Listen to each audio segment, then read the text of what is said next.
149 ممالک نے کہا ہے کہ غیر مشروط طور پر اور مستقل بنیادوں پر جنگ بندی ہونا چاہیے اور اسرائیل کو فوری طور پر روکا جائے. کتنی یہ بڑی وائس ہے. یہ انٹرنیشنل مورالٹی کا تقاضا تھا جو کہ یونائیٹڈ نیشن کی جنرل اسمبلی میں اس طرح کی قرارداد پاس ہوئی ہے. حالانکہ ہمیں پتا ہے کہ جنرل اسمبلی کی جو قرارداد ہے وہ نان بائنڈنگ ہوتی ہے، لیکن کم از کم ڈپلومیٹک اینڈ مورل پرسپیکٹو سے، ایتھیکل پرسپیکٹو سے ایک پریشر آتا ہے. لیکن سوال یہ پیدا ہوتا ہے کہ کیا اسرائیل اس طرح کے پریشر کو خاطر میں لاتا ہے؟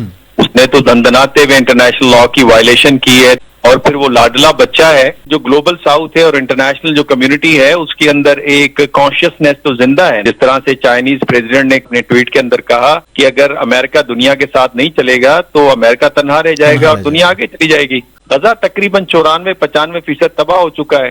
اب تو وہاں پہ فوڈ انسیکیورٹی ہو گئی ہے. جہاں پہ وہ لوگ جمع ہوتے ہیں غذا حاصل کرنے کے لیے تو ان پہ بھی بلٹ چلا دی جاتی ہیں، ان کو بھی مارا جاتا ہے.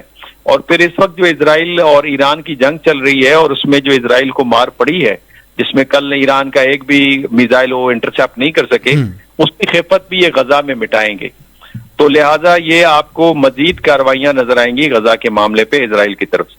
اور ان فلسطینیوں کے اور کشمیریوں کے صرف مقدر میں لگتا ہے قربانی ہے، لیکن انہوں نے اتنا خون دے دیا ہے زمین کو، اتنی قربانی دے دی ہے کہ اب ان کی قربانیاں رنگ لا رہی ہیں. مجھے یہ لگ رہا ہے انشاءاللہ. اور آپ کو ایک نیو نارمل قائم ہوتے ہوئے نظر آ رہا ہے انٹرنیشنل سسٹم میں، اور اس میں گلوبل ساؤتھ کے پاورز کو دیکھ رہا ہوں بڑھتے ہوئے، اور پاکستان کا کلیدی کردار آپ کو نظر آئے گا.